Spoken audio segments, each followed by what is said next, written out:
की बात है। एक मुल्क फारिस पर एक बादशाह हुकूमत करता था। वो बड़ा रहमदिल और इंसाफ पसंद था।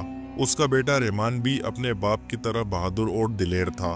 बादशाह को शिकार खेलने का बहुत शौक था और वो अक्सर शिकार के लिए जाया करता था। एक रोज गर्मियों का दिन था। बादशाह ने शिकार पर जाने का हुक्म दिया। हुक्म की देर थी कि सब इंतजाम हो गया और बादशाह शिकार के लिए चल पड़ा। सारा दिन बादशाह शिकार में मसरूफ रहा, कभी शेर मारे और कभी बारहसिंगे। शाम ढलने लगी तो सब वापसी की तैयारी करने लगे। अभी आधा सफर ही तय हुआ था कि रास्ते में बादशाह को एक खूबसूरत हिरन दिखाई दिया। बादशाह ने तीर कमान से निकाली और निशाना लेकर तीर को छोड़ दिया, मगर हिरन उछलते कूदते हुए भाग निकला। निशाना खता हो गया। बादशाह को बहुत गुस्सा आया। उसने घोड़े को एड़ लगाई और हिरन के पीछे दौड़ पड़ा। वजीरों और मुहाफिजों ने भी पीछा किया, मगर बादशाह का घोड़ा बहुत तेज था। बादशाह बार बार तीर चलाता रहा, लेकिन हर बार निशाना चूक गया। आखिरकार हिरन झाड़ियों में गायब हो गया।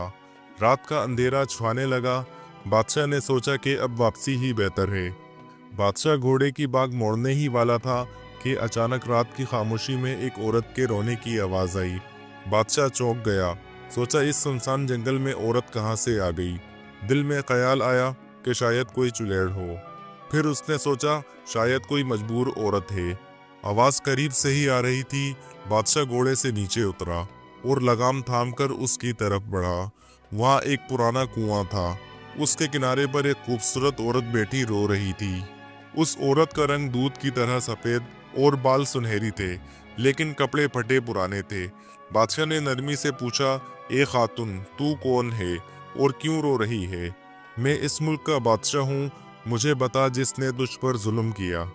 औरत ने रोते हुए कहा, मैं पड़ोसी मुल्क की रहने वाली हूँ। मेरा बाप मर गया तो मेरे चचा ने सारी जमीन जायदाद हथिया ली और मुझे इस जंगल में जानवरों का शिकार बनने के लिए छोड़ दिया। ये सुनकर बादशाह को रहम आ गया। उसकी पहली बीवी कई साल पहले फौत हो चुकी थी। उसने फैसला किया कि वो इस औरत को अपनी मलका बनाएगा। वो औरत नगीना नाम की थी। बादशाह ने नगीना को अपने घोड़े पर बिठाया और वापस चल पड़ा। रास्ते में वजीर और मुहाफिज भी मिल गए। सब मिलकर महल पहुंच गए। अगले ही दिन बादशाह ने नगीना से शादी कर ली। अब वो मलका नगीना कहलाई। महल में चिरागा हुआ, जश्न मनाया गया। कई दिन खुशियां मनाई जाती रहीं। शहजादा रहमान भी बहुत खुश था। वक्त गुजरता गया, सब कुछ ठीक चल रहा था। लेकिन कुछ दिनों बाद बादशाह बीमार पड़ गया। दिन बदन वो कमज़ोर होता जा रहा था। बड़े बड़े हकीम बुलाए गए, मगर इलाज ना हो सका। किसी को ये तक ना पता चल सका कि बीमारी क्या है। बादशाह का रंग जर्द हो गया, आंखों के नीचे सियाह निशान पड़ गए। शहजादा रहमान बहुत परेशान हो गया।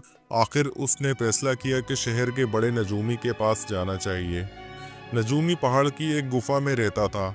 शहजादा उसके पास पहुंचा। नजूमी ने हिसाब किताब किया और कहा, बादशाह की बीमारी की वजह मलका है। वो इंसान नहीं बल्कि एक खतरनाक नागिन है। ये सुनकर शहजादा हैरान रह गया। नजूमी ने बताया, ये नागिन 500 साल की है और इसके पास ये ताकत है कि वो जब चाहे इंसान या जानवर बन सकती है। ये आहिस्ता आहिस्ता बादशाह के जिस्म में जहर भर रही है। शहजादे ने पूछा, अगर वो चाहे तो एक ही बार बादशाह को क्यों नहीं डस लेती? नजूमी ने कहा, वो इंतकाम ले रही है। बादशाह ने 10 साल पहले उसके भाई काला नाग को मार दिया था, उसका बदला लेने आई है। नजूमी ने कहा, तुम सिर्फ तब तक उसे मार सकते हो जब तक वो नागन के रूप में हो और तुम्हारा तीर उसके फन पर सीधा लगे, वरना वो तुम्हें डस डालेगी। शहजादे ने कहा, मैं उसे नागन के रूप में कैसे लाऊं?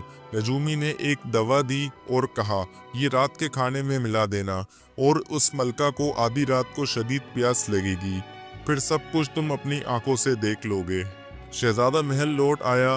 रात के खाने में बड़ी होशियारी से उसने दवा मलका के पानी में डाल दी। मलका बेखबर रही और पानी पी गई। फिर बादशाह और मलका सो गए। शहजादे ने ख्वाबगाह का दरवाज़ा बाहर से बंद कर दिया। आधी रात को मलका को प्यास लगी। उसने पानी पीने के लिए सुराही उठाई, मगर वो खाली थी। दरवाज़ा खोला तो बंद पाया। प्यास की शिद्दत से वो तड़पने लगी। फिर अचानक उसने अपना असली रूप इख्तियार किया और एक काले नागन में बदल गई। वो बल खाती हुई नाले के रास्ते बाहर निकली। शहजादा पीछे पीछे गया। नागिन एक तालाब पर पहुंची और वहां पानी पिया। फिर वो जंगल की तरफ चल दी। शहजादा छुपकर उसका पीछा करता रहा। जंगल में जाकर नागिन ने जोरदार फनकारी मारी। जवाब में एक गार से बड़ा काला नाग निकला। वो शीशनाक था। दोनों नाग और नागिन आपस में लिपट कर नाचने लगे। मंजर बहुत खौफनाक था। जब नागिन वापस गार में चला गया तो नागिन अकेली थी। यही मौका था। शहजादे ने तीर का मन चढ़ाया और सीधा नागिन के फन पर निशाना लगाया। तीर जा लगा और नागिन तड़पने लगी। वो आधी इंसान आधी नागिन बनी और मर गई। फिर शीशनाक गुस्से से बाहर निकला। शहजादे ने उसकी दोनों आंखों में तीर मार दिए। वो अंधा हो गया और तड़प तड़प कर मर गया। शहजादे ने उसके मुंह में मन हीरा निकाला और महल ले आया। उस हीरे ने बादशाह के जिस्म से जहर खींच लिया। बादशाह तंदुरुस्त हो गया। शहजादे को गले लगा कर कहा, बेटा तूने जान पर खेलकर मुझे नई जिंदगी दी। और यूं रियासत एक बार फिर अमन सुकून से भर गई। प्यारे दोस्तों, अगर आप लोगों को ये स्टोरी पसंद आई है तो हमारे इस चैनल को ज़रूर सब्सक्राइब करें और हमारी वीडियोस को ज़रूर लाइक करें। आपका ये स्टोरी देखने का बहुत बहुत शुक्रिया।